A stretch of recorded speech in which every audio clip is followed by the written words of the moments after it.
Welcome to the Deep Dive. Today, we're jumping straight into quite a collection of business and economic news you've shared. Yeah, quite a mix. We're looking at everything from, major market shifts, some surprising company strategies, and, well, the ever-changing world of global trade. Our mission today is pretty straightforward.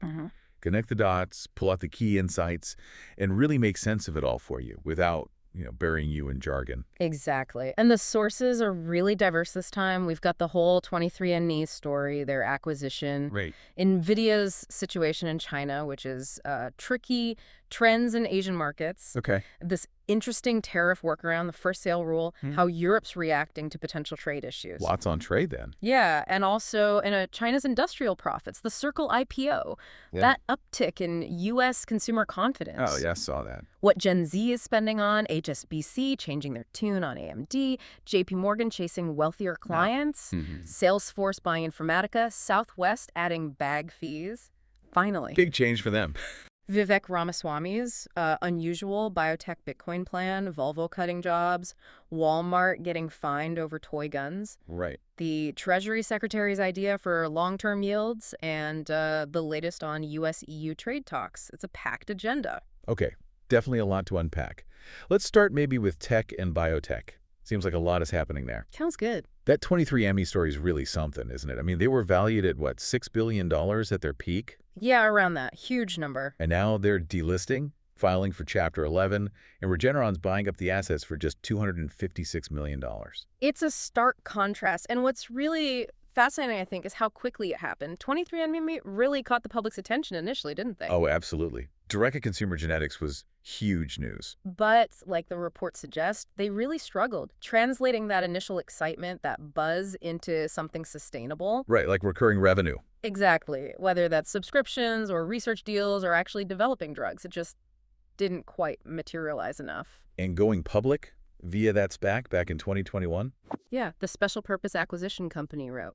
That didn't fix the core problem then. Apparently not. It just highlights a common issue, really, for some of these direct-consumer biotech companies. Getting that initial sign-up is one thing. Keeping people engaged, monetizing the data ethically and effectively, turning it into a long-term business, that's another challenge entirely. Okay, then switching to another tech giant, NVIDIA. They've been such a star, especially with AI. For sure. But now they're hitting some serious headwinds in China because of those new U.S. export rules. That's right. Specifically targeting their H20 chip, which was designed for the Chinese market. And the numbers are big. A $5.5 billion potential write-down on inventory. It's a huge amount. And if you look at the potential revenue hit over 12 months, maybe $15 billion, it's significant. Wow. And it really just shows how vulnerable these semiconductor companies are to, well, geopolitics. Yeah. NVIDIA had like almost total dominance in China's AI chip market, right? Yeah. Something like 95%. You read that, yeah. And now reports suggest it's dropped, maybe closer to 50%.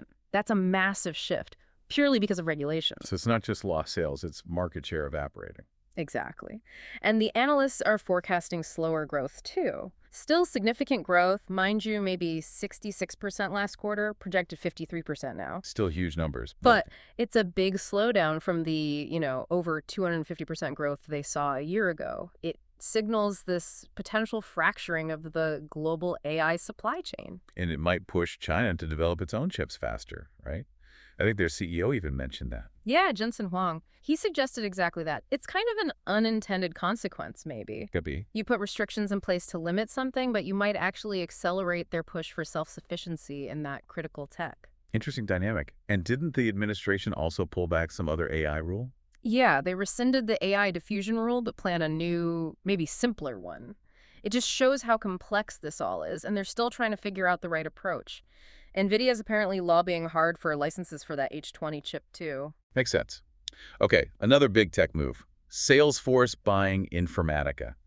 $8 billion, all cash. That's a serious price tag for a data management company. So what's the play there? Bolstering their AI. Absolutely. Salesforce is clearly all in on AI, and Informatica is essentially about the plumbing needed for good AI. The plumbing. Yeah, like data catalogs, integrating data from different places, making sure it's governed properly, managing it. All that stuff is crucial if you want AI that actually works well across a business. Okay, so Informatica provides the clean data infrastructure. Precisely. That phrase they use, unified architecture for agentic AI, sounds fancy, but it means building that solid foundation. Think of it like organizing the library before the AI can read the books effectively. Got it. That makes sense. It shows how critical data is in this AI race. Definitely. And it reflects that intense competition. Everyone wants the best data tools to power their AI offerings. Right. Now, for something different, Vivek Ramaswamy. Ah, yes. Never a dull moment there. His firm, Strive Asset Management, has this plan. Acquire undervalued biotech companies Okay. and use their cash reserves to buy Bitcoin, It's unconventional, isn't it? to say the least. But it does show these weird intersections popping up. Traditional sectors like biotech meeting crypto. Is this a sign of things to come, or just Vivek being Vivek? Maybe a bit of both. It certainly challenges traditional investment thinking. It'll be interesting to see how the market reacts and if anyone else tries something similar. It reflects a certain appetite for non-traditional strategies, especially from a figure known for, well, shaking things up in business and politics. Definitely one to watch. Yeah. Okay, rounding out the tech side, HSBC upgraded AMD. Yeah, from reduce to hold. Not a massive jump, but a shift. What's driving that? Is it just looking beyond NVIDIA? Partly that, I think. They're also pointing to potential long-term benefits from that big U.S.-Saudi investment deal. $600 billion across different sectors could mean opportunities for chip makers. And AMD does have new AI chips coming out. But HSBC was cautious, saying any real upside for 2025 is still unclear. So potential, but maybe not immediate. Exactly. It just shows the market is constantly assessing the whole field, not just the current leader. Okay, let's shift gears. Global trade. That seems to be a constant source of drama.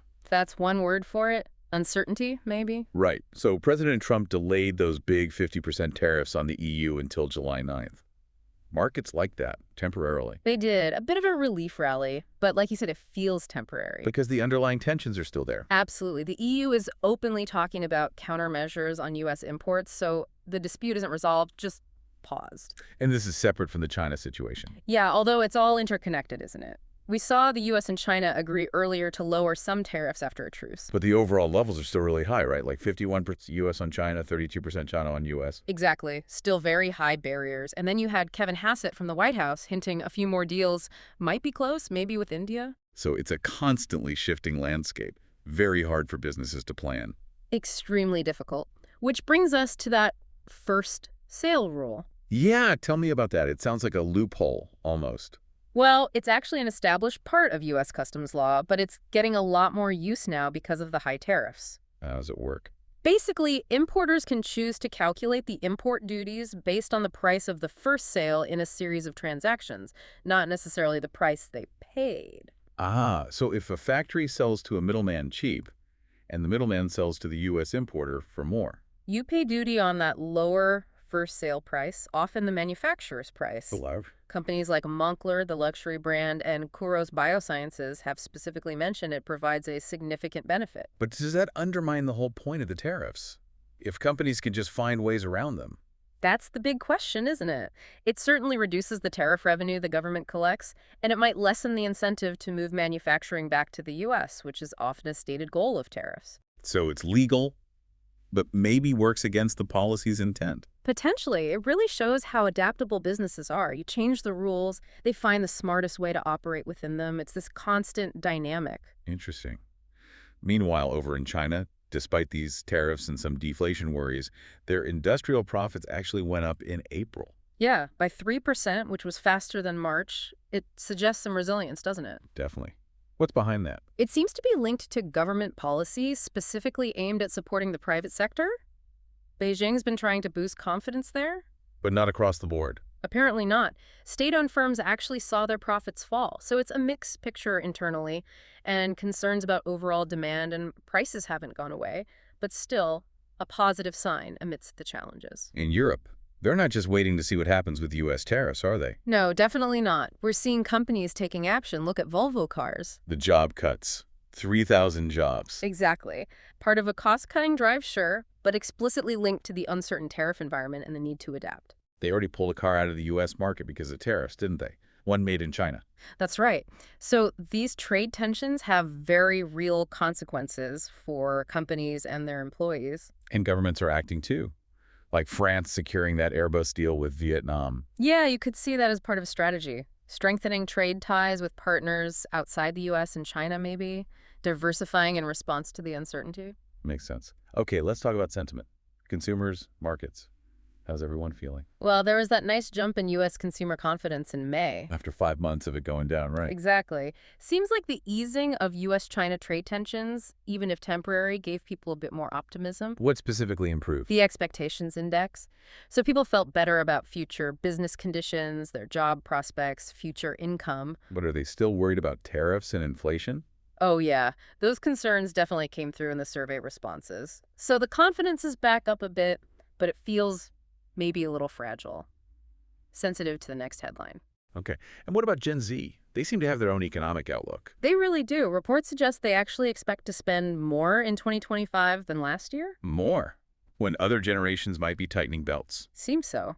Especially on things like travel, entertainment, dining out experiences. Interesting. So businesses need to pay attention to that. Absolutely. And they are. You see it in things like credit card rewards being tailored towards travel and experiences, trying to capture that Gen Z spending power. It gives you a glimpse into future consumer trends. In the stock market, it had a good day Tuesday. It did. A strong rally.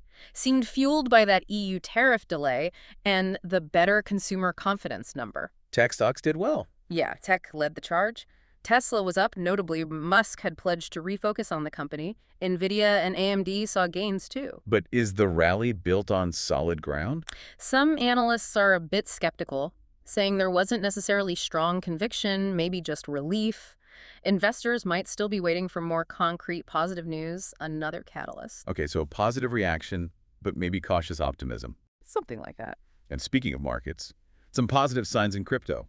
Circle launching its IPO. Yeah, that's definitely a sign of growing optimism, I think, especially around stablecoins like their USDC. What kind of valuation are they aiming for? Around $6 billion, reportedly, which is pretty substantial. It's just more mainstream acceptance, maybe helped by slightly less hostile signals from policymakers recently. Possibly. And USDC itself has been growing. Yeah, reports show significant growth in its circulation and market cap this year, so there's definite momentum there. Okay, last section then. Corporate strategies and some challenges. JP Morgan Chase making a big play for millionaires. A very focused strategy. They're launching this new serviced tier, JP Morgan Private Client. With new branches, too, in fancy areas. Exactly. 14 new format branches in affluent locations. The goal is pretty clear. Get a bigger slice of the investment pie from wealthy Americans. Don't they already bank a lot of wealthy people? They do, for checking, savings, mortgages. But maybe not as much for their investments. They want to leverage those existing relationships. So convince clients who already use Chase to move their investment portfolios over too. That's the idea. Offer a more premium, dedicated service.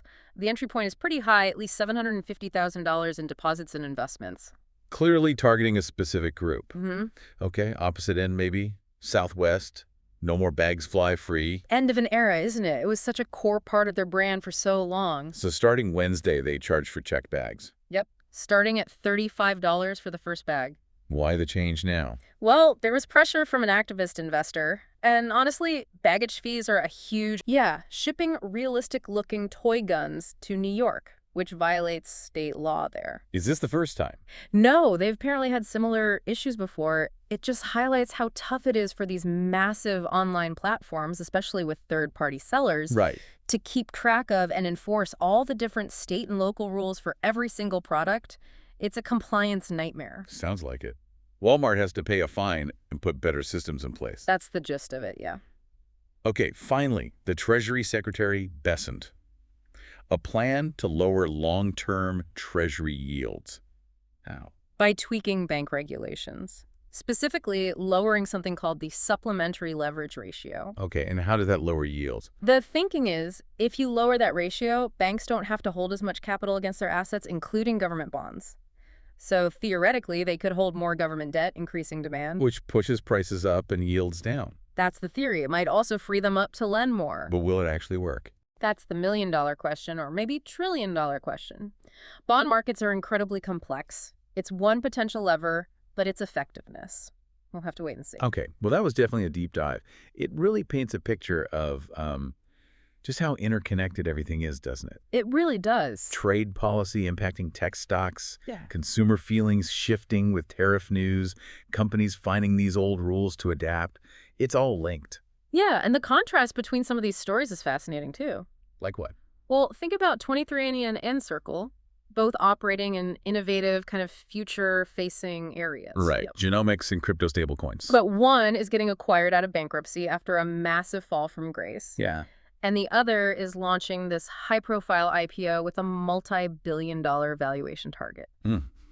That is a stark contrast. So what's the difference there? Is it the fundamental business model? Was it timing, market reception, regulation? Probably a mix of all of it. It's quite telling about which innovations find a sustainable path versus which ones struggle. That's a really great point to chew on. And maybe a final thought for you, the listener, building on that trade discussion. Okay. With businesses getting so adept at using things like the first sale rule to navigate around tariffs, Yeah. you have to wonder, are the tariffs actually achieving their stated goals? Yeah. Like boosting domestic production or significantly shifting trade balances? Or are they mainly just adding complexity? Exactly. Adding complexity, maybe creating winners and losers based on who can adapt best, and encouraging this kind of resourceful workaround behavior. What are the long-term implications of that for global supply chains, for how countries trade with each other? Is it the intended outcome? Probably not entirely. Definitely something worth keeping an eye on as all these global economic shifts continue to unfold.